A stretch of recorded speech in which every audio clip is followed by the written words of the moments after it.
Kalbi yorgun olanlar için huzur duası. Allah'a sığın ve içini ferahlat. Esselamu Aleyküm. Eğer bu video karşına çıktıysa belki de kalbin biraz yoruldu.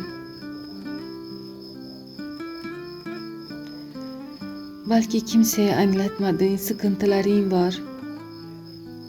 Gel birlikte dakikalığına dünyanın telaşını bir kenara bırakalım. Rabbimize birlikte dua edelim. O kalpten geçen her şeyini bilir. Allah'ım, kalbimizde taşıdığımız bütün yükleri sana emanet ediyoruz.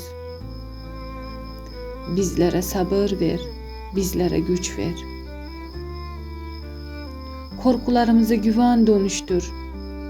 Evlerimize huzur, soframızı bereket, çocuklarımıza sağlık. Anne ve babalarımıza hayırlı umurlar nasip eyle. Borcu olanlara kolaylık ver. İş arayanlara hayırlı kapılar aç. Hastalara şifa ver Allah'ım. Yalnız hisseden kullarına rahmetinle arkadaş ol. Bizlere afet, dualarımızı kabul eyle. Amin.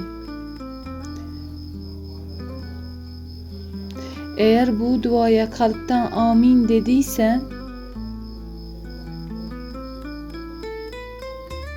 Rabbim gönlündeki hayırlı dileklerini kabul etsin.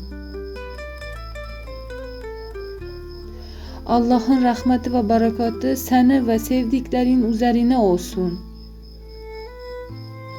Kendine iyi bak. Allah'a emanet ol.